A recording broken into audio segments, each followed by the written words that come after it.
안녕하세요. 한양대학교 병원 정신건강의학과 김인양 교수입니다. 오늘 저는 ADHD에 대한 여러분들의 궁금증을 풀어보는 시간을 갖도록 하겠습니다. ADHD는 무엇인가요? ADHD는 영어로 Attention Deficit Hyperactivity Disorder의 약자인데요.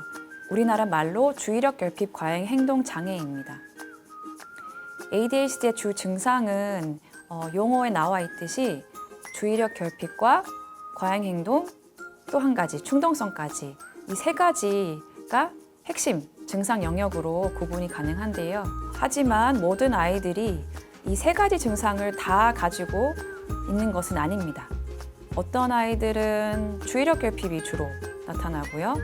어떤 아이들은 과잉 행동 충동성이 조금 더 많이 나타나고, 어떤 경우는 두 가지 영역 모두 한꺼번에 나타나는 복합형 유형도 있습니다. 그렇기 때문에 같은 진단명이라 하더라도 환자마다 굉장히 좀 다양한 임상 양상으로 나타날 수도 있습니다. 주의력 결핍 증상으로 예를 들면 오랜 시간 집중을 하기 어렵거나 다른 사람의 말을 잘 귀 기울여 듣지 않는다든지 물건을 자주 분실하기도 하고요. 자주 깜빡깜빡하는 건망증이 나타날 수도 있습니다. 과잉 행동 증상으로는 예를 들면 제자리에서 착석이 안 될 수도 있고요. 혹은 자리에 앉아서 꼼지락거릴 수도 있고, 또 말이 너무 많아서 말이 너무 많다라는 그런 것도 증상 중에 포함이 되기도 합니다. 충동 증상으로는 다른 사람의 대화나 놀이에 자꾸 끼어드는 것, 자기 차례를 잘 기다리지 못한다는 것, 혹은 말이 끝나기도 전에 불쑥 대답해버리는 이런 증상들이 모두 충동성에 포함되는 그런 증상들입니다. ADHD의 원인은 무엇인가요? 결론적으로 말씀드리면 ADHD의 정확한 원인은 아직 밝혀져 있지 않습니다. ADHD의 발병에는 유전적인 요인이 매우 중요하게 기여를 하는 것으로 알려져 있는데요. 그렇지만 흔히 생각할 수 있는 것처럼 부모가 ADHD가 있으면 반드시 자녀가 ADHD가 발생한다든지 이런 단순한 방식으로 유전이 되는 것은 아닙니다. 실제로 보면은 여러 종류의 유전자와 다양한 종류의 환경적인 요인들이 서로 복잡하게 얽히고 상호작용의 결과로 ADHD가 나타나기 때문에 ADHD 유전은 사실 굉장히 매우 복잡한 방식으로 이루어지게 되고요. 그래서 어떤 아이가 ADHD가 발생할지를 미리 예측하는 것은 매우 어렵습니다. 환경적인 요인도 관여를 할 수가 있는데요. 예를 들면 임신했을 때 엄마 뱃속의 환경이라던가 태어나는 과정에서 나타나는 여러 가지 합병증, 태어난 이후에 아이가 노출되는 미세먼지나 납과 같은 환경 물질의 노출도 영향을 줄 수 있다고 알려져 있습니다만 아직까지 확실하게 원인 인자라고 알려진 환경적인 요인은 없습니다. ADHD는 어떻게 진단하나요? 아까 말씀드린 것처럼 ADHD는 여러 가지 이런 증상들이 있는데요. 전문의와의 면담을 통해서 ADHD와 관련된 진단 기준을 아이가 몇 개나 충족하는지, 그리고 이 증상들로 인해서 일상생활에 얼마나 장애가 있는지를 전문의와 인터뷰를 통해서 확인하게 됩니다.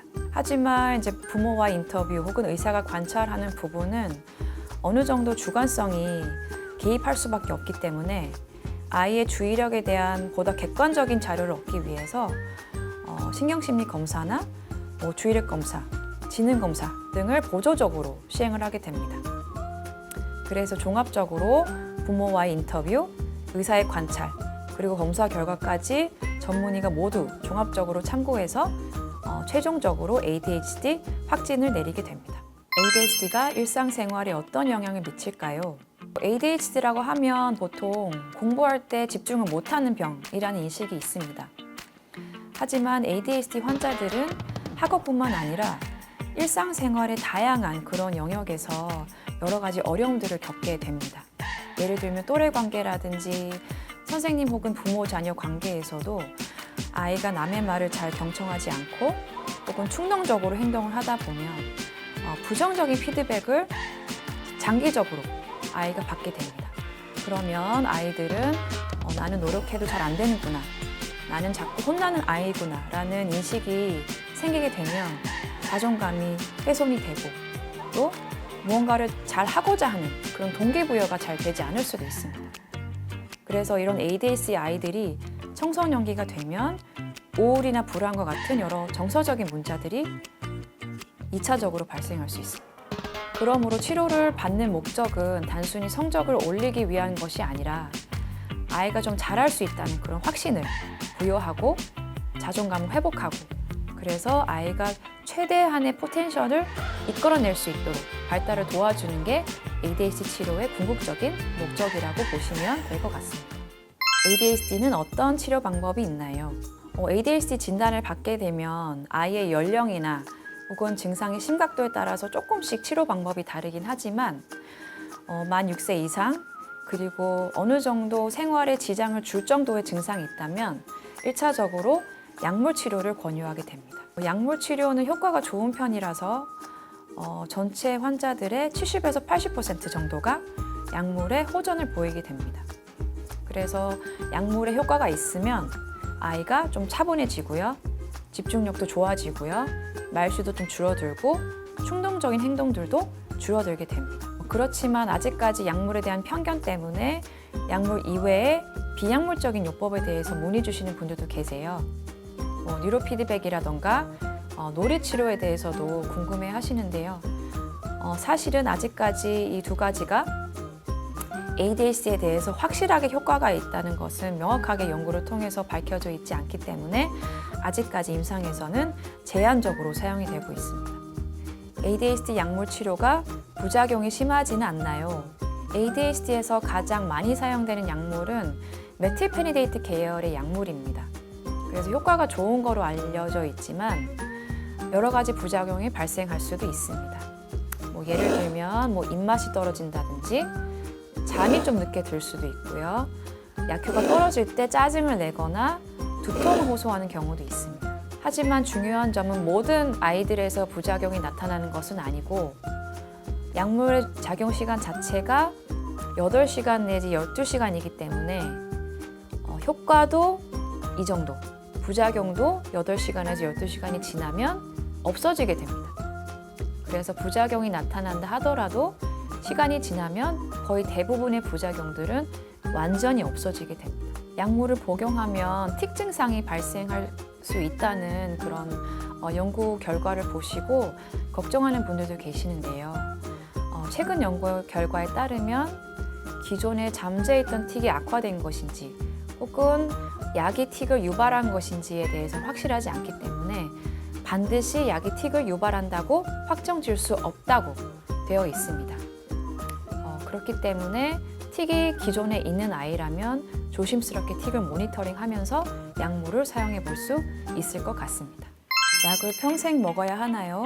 ADHD 약은 항생제를 쓰면 세균이 죽어서 폐렴이 낫는 그런 개념이나 암이 발생하면 그걸 수술해서 도려내는 그런 완치의 개념보다는 저는 안경에 비유해서 조금 더 잘 설명을 드리는 편입니다. 예를 들면 안경을 쓰면 앞이 잘 보이지만 안경을 벗으면 앞이 잘 안 보이는 것처럼 ADHD도 약효가 있는 동안에는 아이가 많이 차분해지고 약이 이제 효과가 있어서 생활을 잘 하지만 약효가 떨어지고 나서는 원래 아이 모습대로 돌아오게 되는 거죠. 안경을 벗는 것처럼 아이는 원래의 모습으로 돌아오게 됩니다. 그래서 ADHD는 사실 완치의 개념보다는 먹는 동안에 학교 생활을 잘 하기 위한 그런 약이라고 생각하시면 될 것 같습니다. 그러면 평생 먹어야 하나요?에 대한 질문에 대한 답은 아이들의 뇌는 성인이 될 때까지 계속해서 발달하기 때문에 시간이 지나면서 아이들은 자기 조절 능력이 생기고 전보다 ADHD 증상이 호전되는 경우가 많이 있습니다.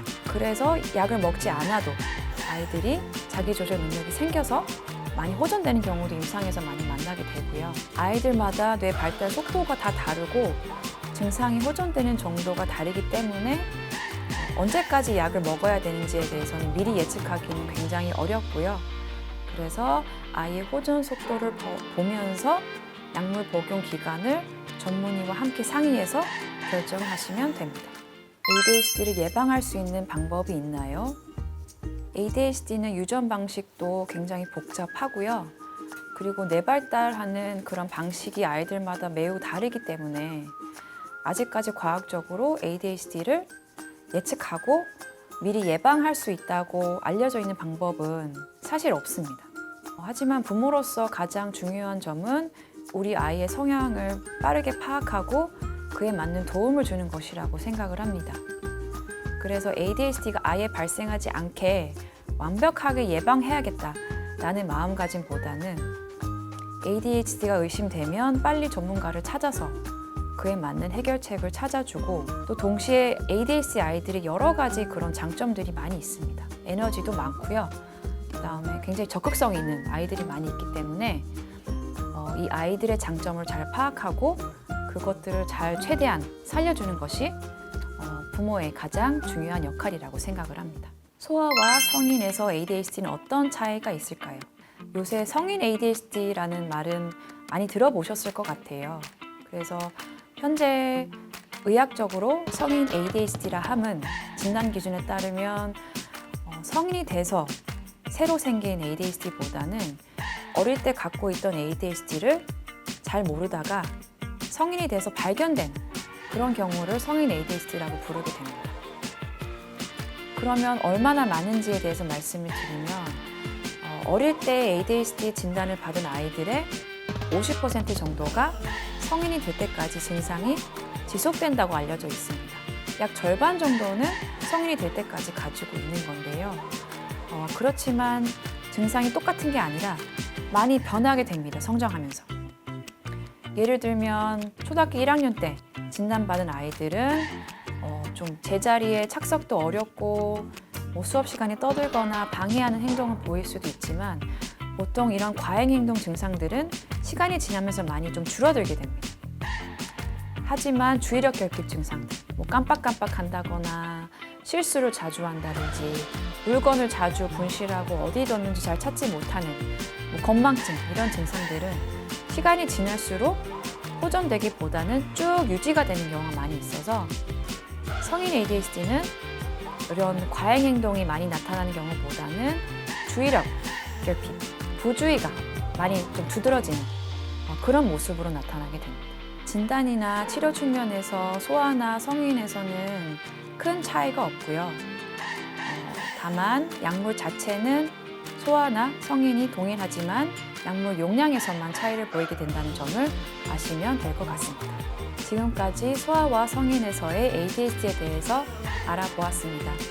감사합니다.